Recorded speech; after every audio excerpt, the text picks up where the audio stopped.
Good evening, everyone. I welcome you all to this CPD event on behalf of the Sri Lanka College of Specialist Family Physicians. We have a very interesting session planned for tonight, focusing on an important topic, which is bleeding per rectum, a case-based discussion.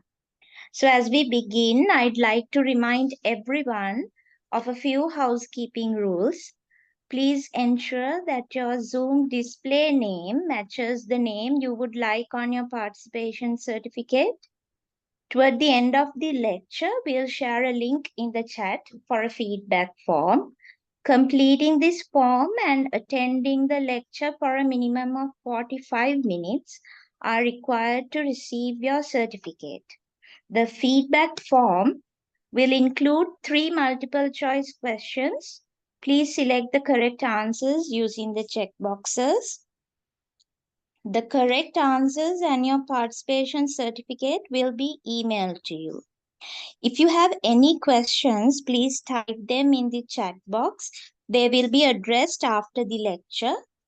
And to ensure a smooth session, please keep your microphones muted at all times.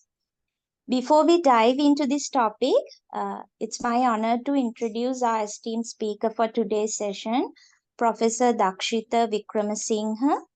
Professor Vikramasinghe graduated with first class honors from the Faculty of Medicine, University of Colombo, where he's not only topped his class but also bagged multiple awards. He has a stellar academic journey continued, with him ranking first in MD surgery examinations and obtaining top honors such as the Dr. P.R. Anthony's Gold Medal and Virasapillai Gabriel Memorial Gold Medal.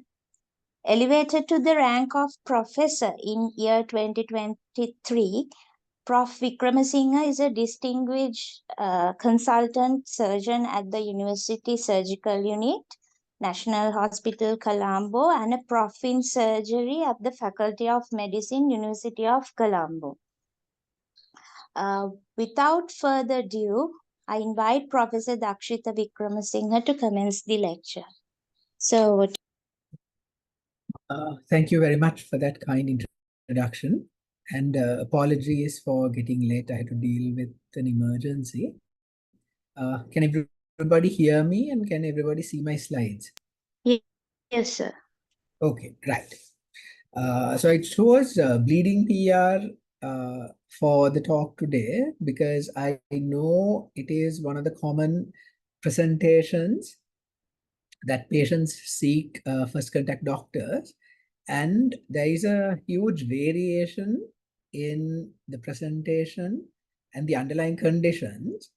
And although most of the presentations are due to benign, harmless conditions, the serious ones also present identically, and therefore there is a risk of missing them. And that's why I picked a case-based approach so that we can look at the common ones and the less common but more serious ones. Bleeding PR is also a condition where you can, based on the symptomatology of patients and examination, almost identify almost as well as some investigations where and what the problem is. The outline of my talk, therefore, will first talk about the symptom analysis of a patient who comes with bleeding PR. And the 4 main situations that I would like to talk about is bleeding plus a lump at anus, fresh bleeding, or what's called hematochezia, bleeding with an alteration of bowel habits, and bleeding with loss of weight. These are the common situations you will encounter as first contact doctors. When somebody comes with bleeding PR, there are few things that you need to ask. Just like any other symptom that you might encounter, you need to ask about the duration. So bleeding PR may range from several days to several years, but don't base your diagnosis just on that. Somebody might have hemorrhoids for years and years, and they might now be developing a cancer. So the bleeding that you recognize now may not necessarily be due to the same cause the patient had, say, a few years ago. Someone might come and say, okay, I had hemorrhoids, I've been treated with hemorrhoids, and I still have bleeding. If they fit the criteria for further evaluation or for onward referral, if their age is fit for if their age is above the cutoff, please go ahead, refer. Don't assume that it's due to the condition that was there previously. And remember, some things you might say, okay, benign conditions have bleeding for years and years, but remember, years and years bleeding also have to start at some point. So use your discretion when assessing the duration of bleeding. The next one is the type of bleeding. Broadly speaking, we want to know whether it is fresh bleeding or altered bleeding. Why we want to know this is because we want to gauge where in the colon is this coming from. Now, I'm not discussing all causes of GI bleeding. So this does not include melena or upper GI bleeds or mid-gut bleeds. I'm confining this to colorectal bleeds. Now, as far as basic physiology goes, the color of the blood only indicates how long it has been out of the circulation. Generally, if you're seeing it as bright red blood, it's only been out of the circulation for a short while. Whereas if you're seeing it as dark or altered blood, it's been out for a while. The oxyhemoglobin has now become deoxyhemoglobin. But we use this as a surrogate of where the bleeding has come from. So we say fresh bleeding has originated from the left side of the colon, because generally it is the sigmoid and the rectal lesions that give rise to bright red blood. And it is right-sided and transverse colon bleeds that give rise to altered blood. Apologies for the barking. Is that distracting you? No, sir. Okay, no, right. Okay, fine. So there is a caveat to this explanation. Massive GI bleeding, if it's even from the right side, can be fresh bleeding, because remember, blood acts as a laxative. So whenever there is blood, the colon wants to get rid of the blood. So if you have a massive amount of bleed, even when it's from the right side, the patient may come with fresh bleeding. But otherwise, if it's fresh, you know it's going to be left-sided, sigmoid colon, rectum, or the anal canal. The third thing you need to ask is the presence of clots. So for you to have clots, you need two things. A, you need blood. B, you need the blood to be in that area without getting disturbed for a while, which means you can't have stool there when the bleeding happens. So there are only few places where this can happen, and the commonest place is the rectum. If you have bleeding, maybe hemorrhoids, but the hemorrhoids get pulled back up into the rectum after defecation, there'll be a bit of bleeding. The blood accumulates in the rectum, and the rectum is usually empty. The rectum doesn't house stool. So the blood clots and the patient passes clots. Whereas if it happened on the right side of the colon, there is always liquid stool on that side. So you're not going to see clots. The blood is going to get mixed. So the presence of clots also indicates that it is most likely a rectal bleed, or at least blood accumulating in the rectum. The other feature in the history that you need to check is the relationship of the blood to stool. So it could broadly be three things. The blood may be independent of the stool. The blood may be coating the stool or coating the stool but separate. Or the blood may be mixed with stool. This also is an indication of where the bleeding is arising from in the colon. For the blood to be independent, basically you have bleeding and then you have separately blood stools coming. Basically, it has to be very distal. Basically, it is the anal canal, like hemorrhoids. So you have stool passing and then you have some blood. If it's in the left side of the colon, where the stool has already formed, when bleeding happens, the blood cannot mix with stool. So it passes separately with the stool. Basically, it is covering the stool. If the bleeding is in a segment of the colon where the stool is liquid, then it is going to be mixed with stool. So where that happens is generally the right side of the colon and maybe the proximal transverse colon. So by asking these questions, you can narrow it down to left side of the colon, right side of the colon, or the rectum and anal canal.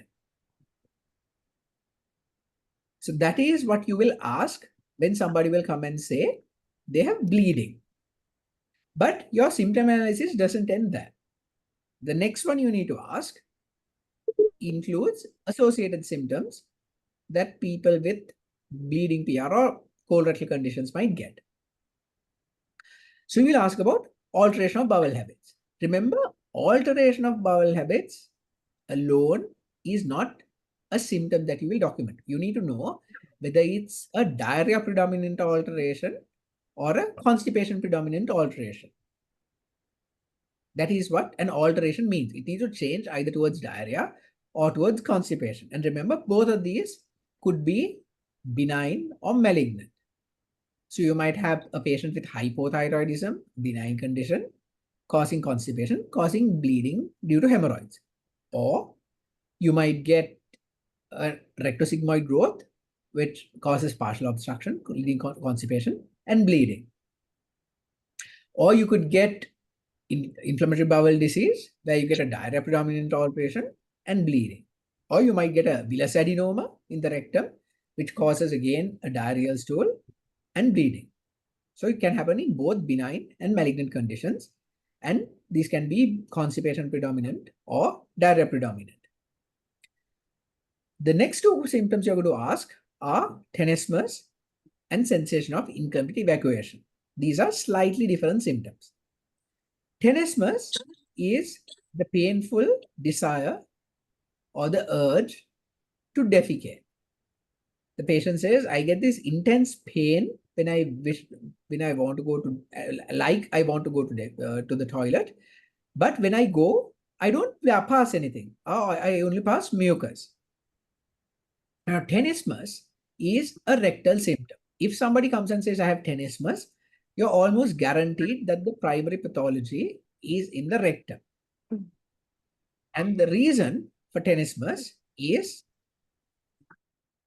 the involvement of the neural plexus, the Auerbachs and the Meissners. So if it's a rectal cancer and if it invades deep and it causes invasion of the Auerbachs or the Meissner's plexus, then it is going to give rise to tenesmus. But this is not only a feature of malignancy. Even with severe ulcerative proctitis, where there is transmural inflammation and involvement of the Auerbachs and the Meissner's plexus, you can get tenesmus. The sensation of incomplete evacuation, on the other hand, is basically what the name suggests. Patient says, I go to the toilet, I pass stool, I come back, and I still feel that there's something left. This is the rectum perceiving another mass as a bolus of stool.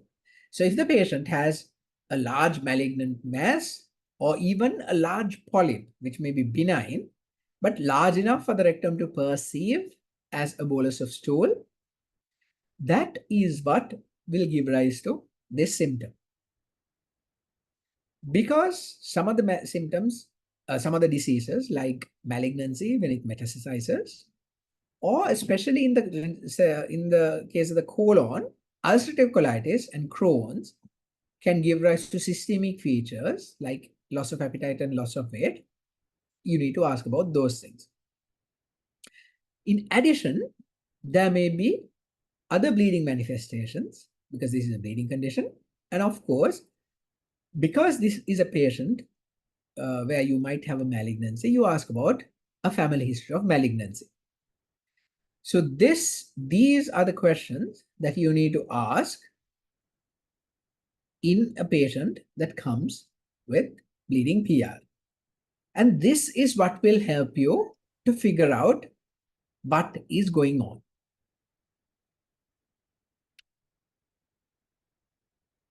Once you've taken an adequate history, you move on to examination. So this includes, in the case of bleeding PR, this includes general examination, abdominal examination, a DRA, and a proctoscopy.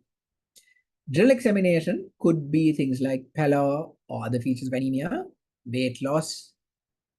Abdominal examination is what you've learned as undergraduates, basically for masses, free fluid. Digital rectal examination is something that everybody needs to familiarize themselves. You're basically assessing the sphincter and the rectum, in this case, for any causes of bleeding or masses. And a proctoscopy is an invaluable assessment in the outpatient setup because certain things cannot be palpated. They can only be visualized using this. Right. Are there any questions up to that point? I'm happy for you to put anything in the chat if you wish to. You don't want to ask anything. And I will take those questions as we go on. If there aren't any questions, I will move on to our case-based approach. Okay, so imagine this is your clinic and you've got patients waiting. And patient number 1 is a 50-year-old male presenting with a 5-day history of passing fresh blood per anus.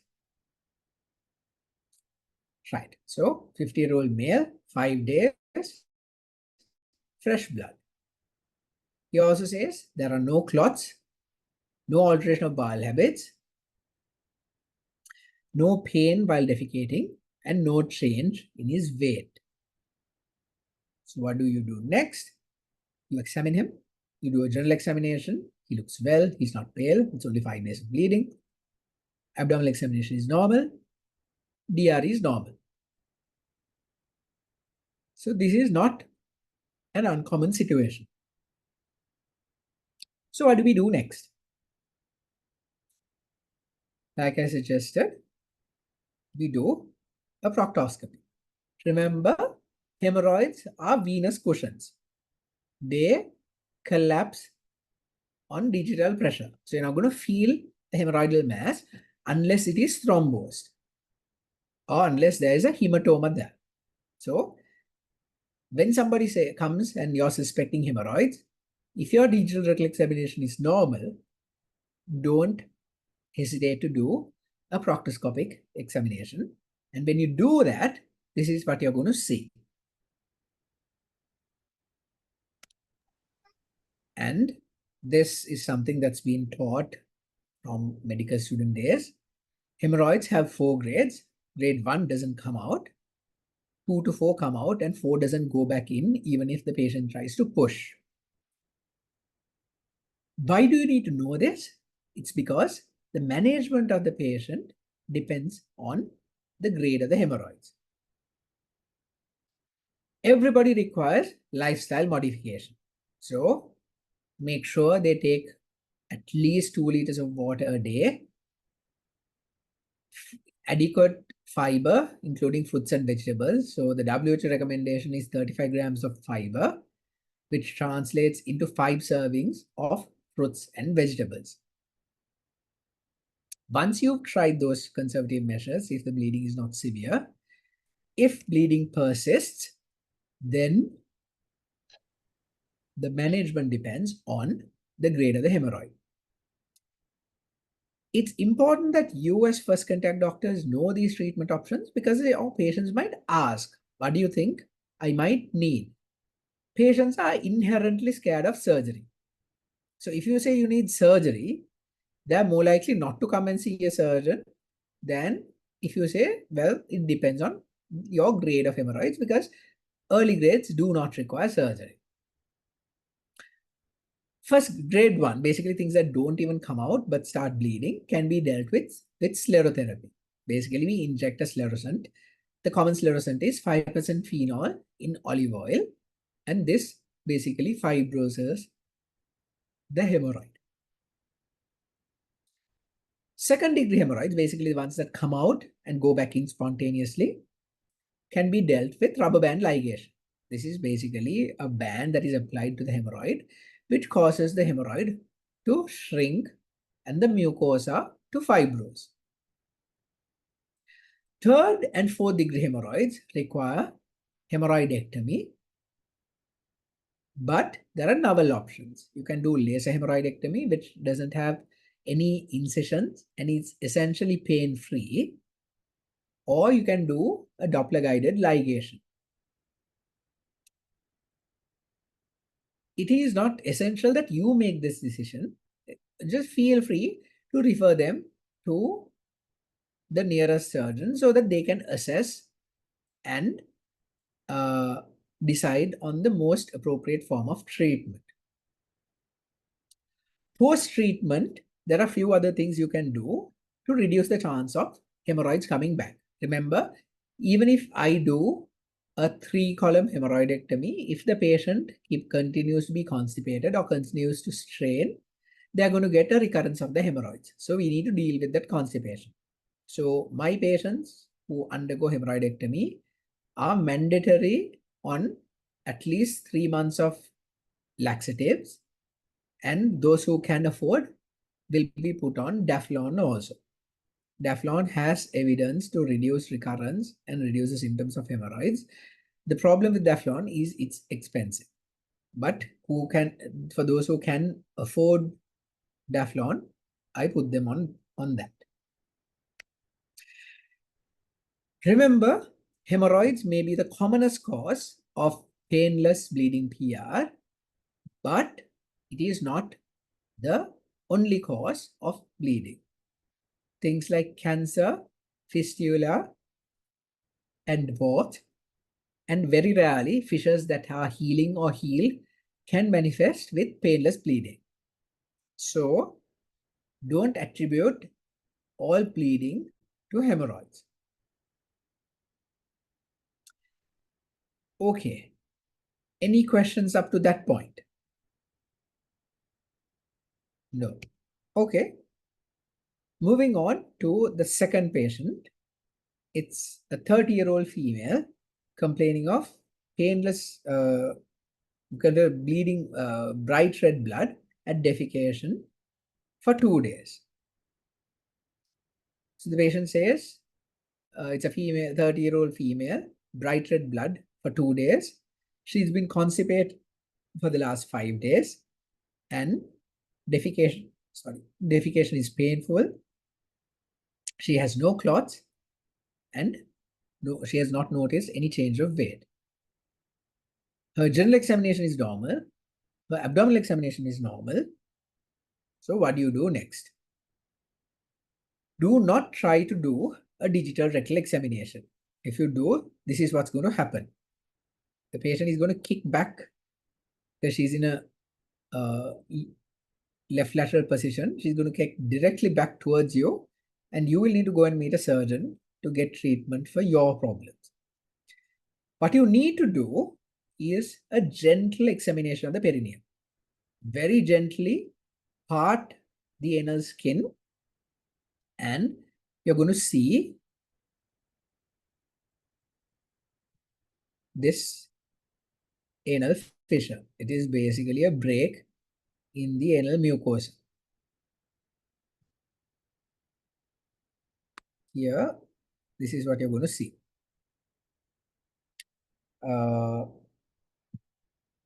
So don't try to palpate this, just gently part the anal skin. You can easily see this. Once you have seen this, you know it's a fissure, so you need to start treatment. The management of an acute fissure requires several things. If you don't get all of these things in the patient, it is not going to settle. So remember, like hemorrhoids, at least 2 liters of water, adequate fiber.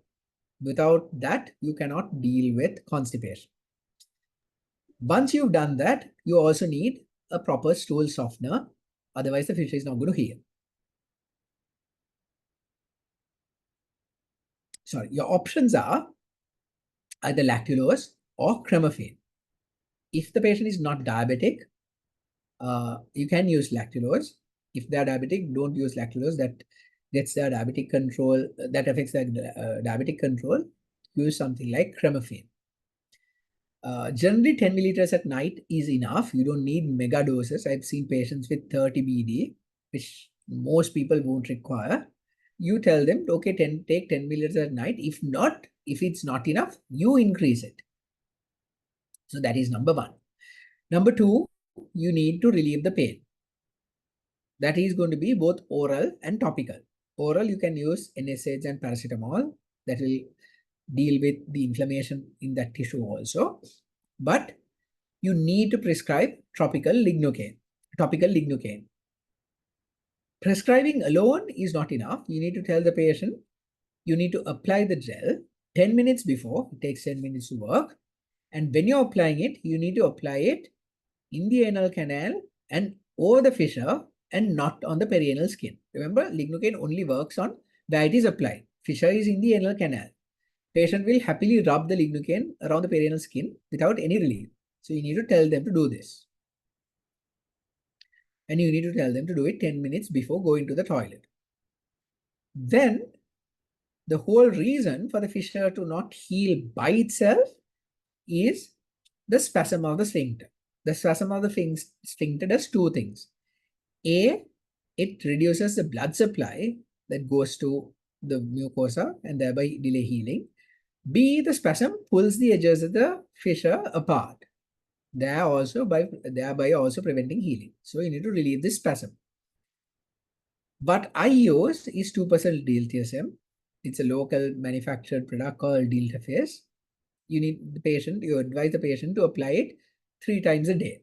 Same thing, apply in the anal canal, not on the perianal skin. Most of the time, why it doesn't work is patient applies it on the perianal skin.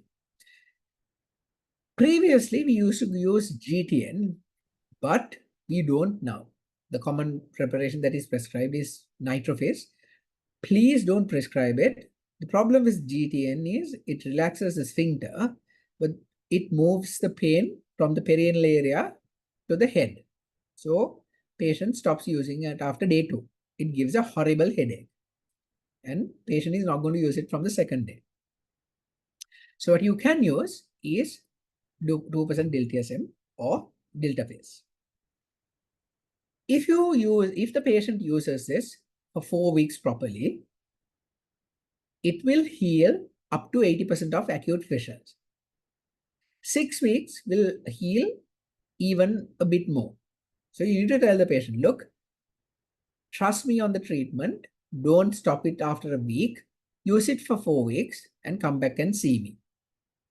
If it doesn't heal by that point, we will decide on what to do. If the fissure doesn't heal or keeps coming back after your conservative management, then we need to do something. There are several things we can do. So basically, why it's not healing is because of the spasm of the sphincter. Don't think that it is feces and contamination and infection that prevents this from healing. I've seen patients coming with fusidine application 4 times a day. No, fissure is not due to lack of fusidine in the anal canal. Do not prescribe fusidine for fissure. It is the spasm of the sphincter. My preferred treatment option for a chronic fissure is the injection of Botox, botulinum toxin, to relieve sphincter spasm. Why? The fissure is a temporary condition. It will settle with your treatment. And so will Botox. Botox works for 6 months and it goes away. So it heals the fissure, paralyzes the sphincter for 6 months and settles. I'm not a fan of intraocular I do it where I have to because it causes an irreversible injury. I do not do this, especially in young females, because I will show you in the next few slides why I don't. Now, this is a paper that came from our unit. The bright image on the right bottom is the actual pressure.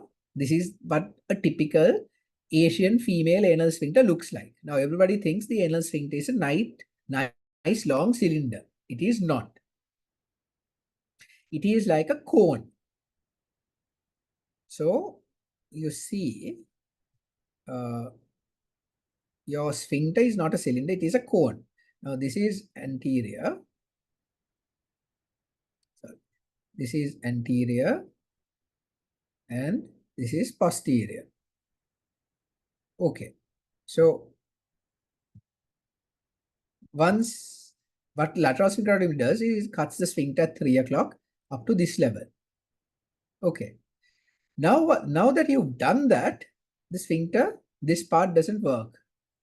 Okay, that is not working. The only working bit is this bit. Right, but posteriorly that is not working. So, especially in a female, there is a very high risk of incontinence once they hit menopause. Until then, estrogen will somehow manage the sphincter. Once that goes, the patient ends up with incontinence. So this is why, especially in young females, I don't do lateral sphincterotomies. I do Botox. The problem with Botox is expensive. It used to be about 35,000. Now it's about 65,000 for a vial. Just the vial. Okay. And remember, fissure is probably the most common cause of painful perianal condition with bleeding, but that's not the only thing. You might have a fistula, you might have an abscess, and you might have a perineal hematoma. All of these things cause painful painful bleeding PR. Okay, moving on to the third patient. This is a 65-year-old male coming with passage of blood per rectum for 2 weeks. There are clots. He's been constipated for the last 3 months. He has a sensation of incomplete evacuation, and he has tenesmus. The moment you have somebody over the age of 60 coming and complaining of bleeding, there should be a light bulb that goes in your head. Do not attribute this to hemorrhoids. And then when they come and say they have incomplete evacuation, tenesmus, and constipation, you should be seeing stars because you know this is something serious. You do a general examination, you see a little bit of weight loss, abdominal examination, there is some distension, there's a fullness in the left lower quadrant. You do a DRE and you feel a mass in the rectum, 7 centimeters from the anal verge, and when you take your finger out, there is some blood. And you do a proctoscopy and you start seeing this mass in the lower rectum. Right. Now, what do? You need to send this patient to a surgeon. This patient needs immediate evaluation. What do the surgeon do? In a patient with suspected cancer, this patient requires several investigations. And these investigations are to achieve at a definitive diagnosis, a staging, a further assessment of the cancer, and to figure out whether this patient is fit for surgery and anesthesia. So, for definitive diagnosis, the patient requires a full colonoscopy and biopsy. Even if it's a rectal lesion, you need to look at the rest of the colon to make sure there are no other polyps, and then you do a biopsy. For staging, the patient requires a CECT chest, abdomen, pelvis, and if it's a rectal and an early lesion, an MRI pelvis. Patient also requires a carcinogenic antigen level as a part of their staging workup. And to look at their fitness for surgery, they may require an ECG and an echo. And where available, we might do cardiopulmonary exercise testing. Now, again, why do you need to know about all of these things? These patients will come to you at various stages of their evaluation, staging, and treatment. And you need to be aware of what the patient requires next, because they might come and ask you. Okay. And preparation for colonoscopy, you need to know, because the patient might want to know about the complications and what it entails. So bowel preparation is polyethylene glycol. Currently, we don't have clean prep in Sri Lanka. We only have PEGLEC.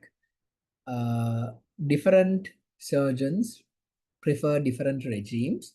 Some give it on the same day, some give it over 2 days. Some give 1 sachet, some give 2, some give 3. So when the patient gets instructions for their colonoscopy, they'll be told what to do. It is done under sedation, pethidine and midazolam. And sorry, there's something in the chat. Okay, that's nothing to do with me. It's done under pethidine and midazolam, so the patient won't feel pain. The patient won't remember, because midazolam causes a slight amnesia.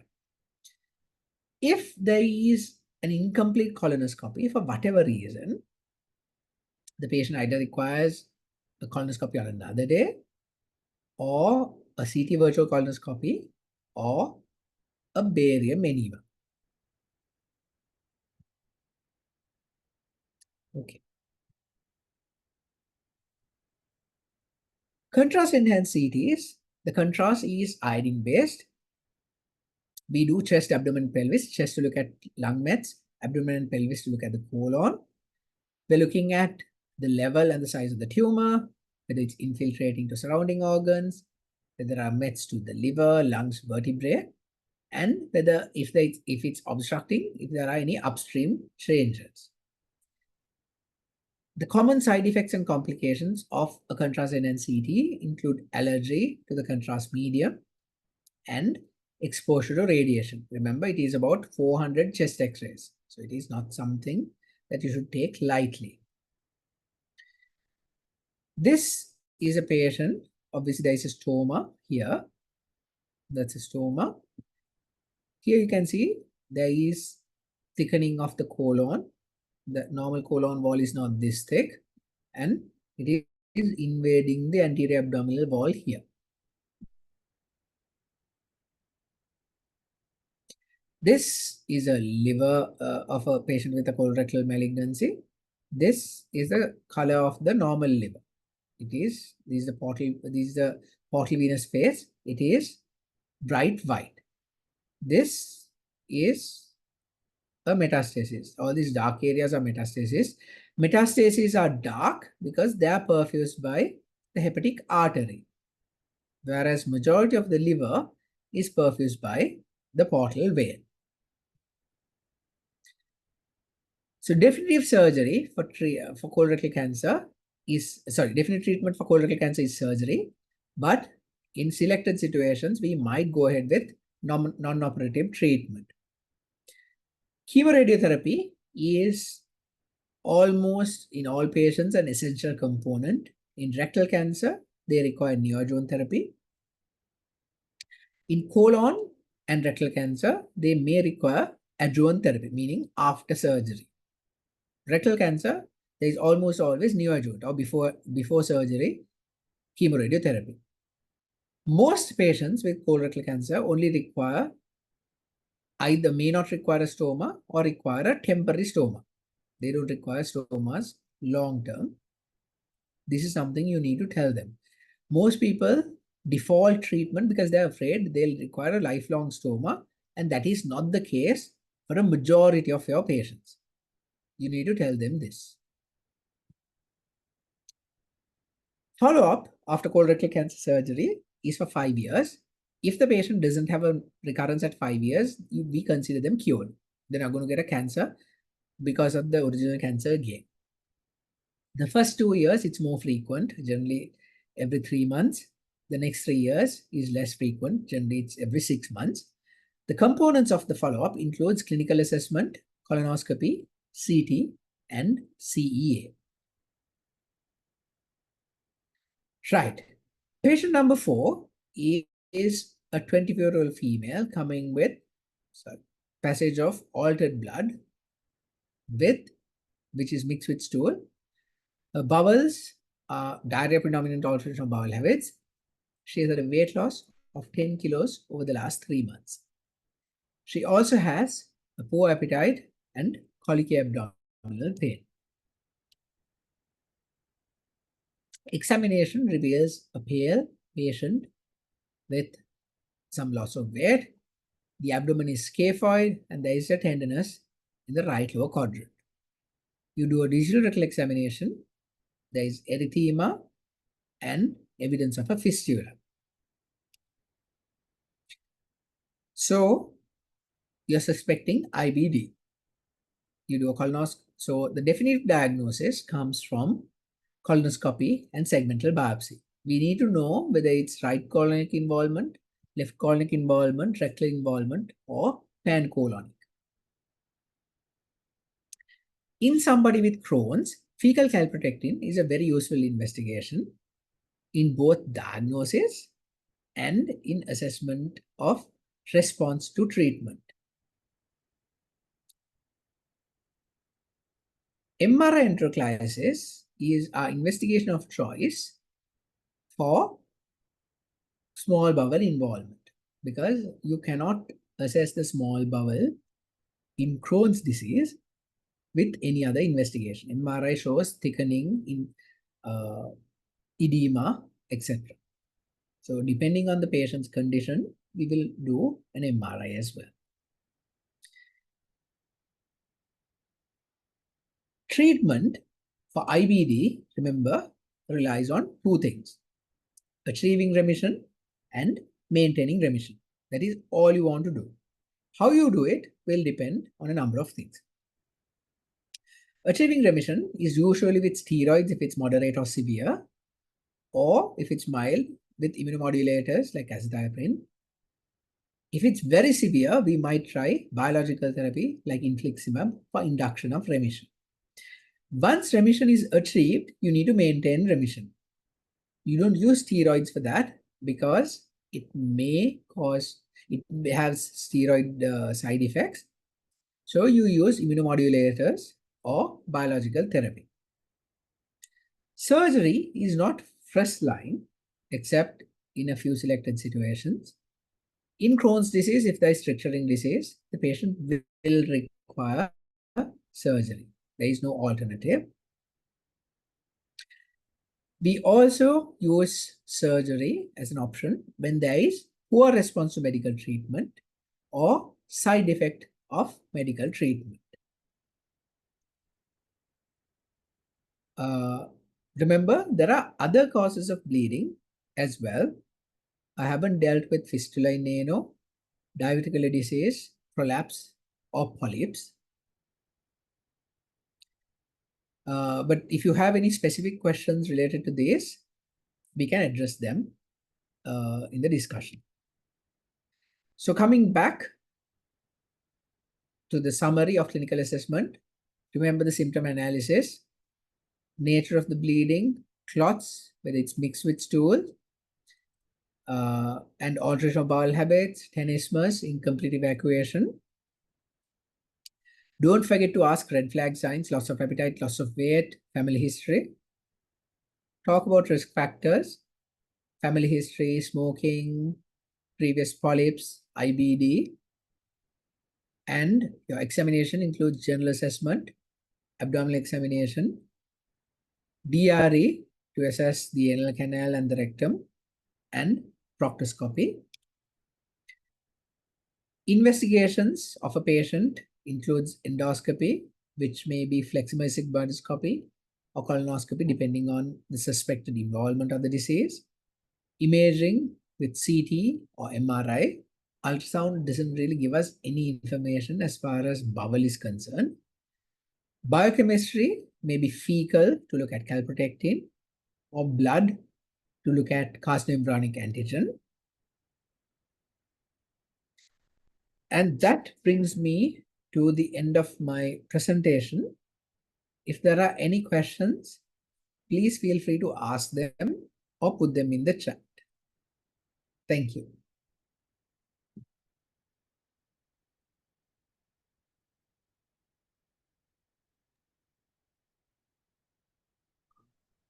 What about the risk of stricture in the resurgery of the hemorrhoids?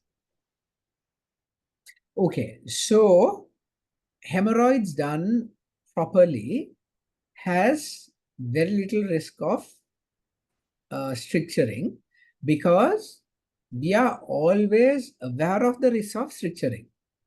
So sometimes I have had situations where I had to deal with only the patient comes with hemorrhoids in all three columns, 4th-degree hemorrhoids, and in between as well. So I don't try to resect all of them. I resect the two largest and tell the patient, look, I can't do the third one. We either deal with the third one separately at another surgery, or we try and see if it shrinks. So in the hands of a safe surgeon, the risk of stenosis, anal stenosis, is almost zero. It's not negligible, but it's zero. It is not something we commonly even warn patients, because the surgeon is careful not to cause that as a part of the surgery. So I would say it's not a common side effect, and it's not something we commonly encounter either. Thanks. It is all about proper planning. Thanks.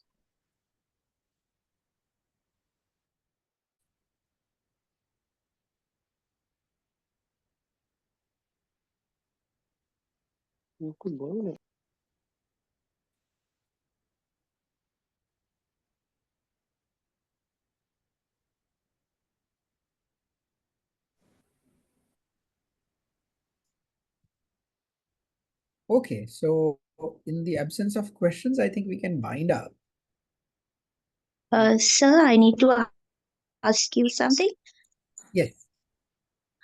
Sir, is sitz bath no longer recommended in fissures, anal fissure Okay, so it's treatment? like this. No, so sitz baths I use for my patients, but generally it's like this. Now, this whole idea of sitz bath comes from Western culture, where they don't use water for cleaning, and wiping with tissue is painful when you have a fissure or any other, say, post-surgical wounds.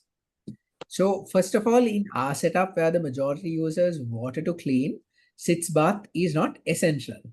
Where I do use sitz bath is especially after hemorrhoidectomy, where there might be some exudate or pus in that area, and getting into warm salt water generally relaxes that perineal muscle, cleans that area, and relieves the pain. So that is definitely an indication that I give. Fissure, it is not very useful because the fissure is in the anal canal, and your sitz baths, the water and the salt doesn't really get into that.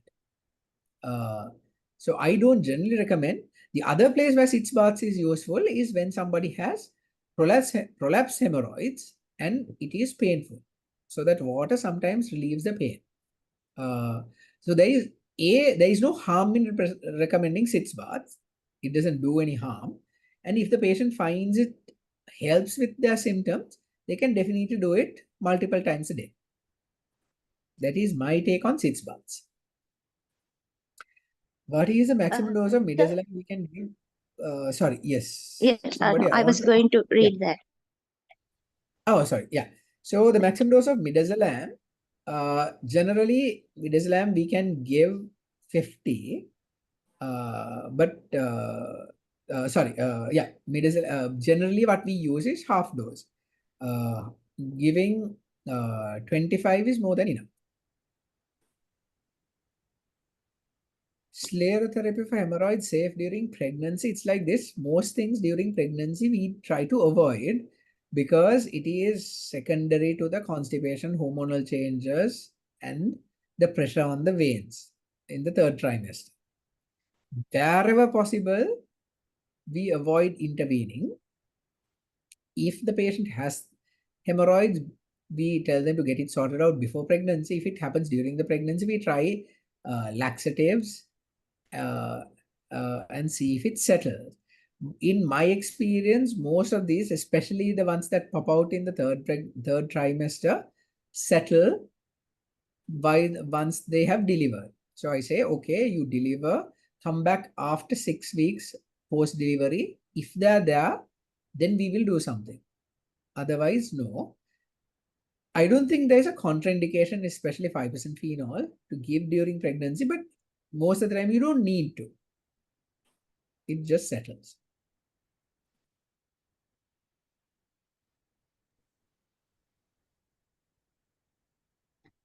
So, is there a place for doing a screening test for colorectal cancer above 60 years? And if people with family history with first degree relatives with cancer in Sri Lanka?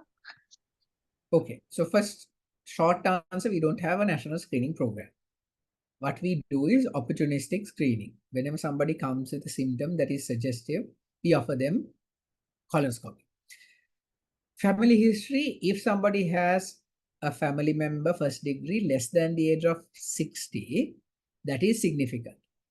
First degree relatives over the age of 60 getting colorectal cancer is not significant. You don't need to do anything. Screening for colorectal cancer is basically you can do fecal occult blood. The problem with fecal occult blood is you do 3 fecal occult bloods. If it's negative, that's fine. If it's positive, the patient needs another evaluation for them to figure out what is going on. So most people that come to me who want screening gets a full colonoscopy in one go, and that is good enough. If they're inherently unhappy about a colonoscopy, you can recommend 3 consecutive days of fecal occult blood. The problem is if it becomes positive, then they will require a follow-up colonoscopy. Other than that, there is no national screening program for colorectal cancer where we sort of have a registry of everybody eligible and invite them to come. It is available in other countries and it is done in other countries. We don't. Management of a PR bleeding in an already diagnosed rectal cancer patient undergoing chemo, it is most likely the tumor bleeding. So there is nothing for you to do unless it's profound bleeding, in which case the patient needs admission, assessment of anemia, transfusion, and maybe even embolization. Otherwise, you finish the therapy. So see a rectum patients undergoing chemo, meaning if it's chemo, that means the patient has already had surgery. Because chemo is adjuvant. You don't have unless they are going totally adjuvant. My recommendation is don't try to deal with this patient as a first contact doctor. Refer them back to their oncologist or the surgeon because there might be something that is going on. Because if this is a post-surgery patient, definitely there should be bleeding. So it is an individualized decision.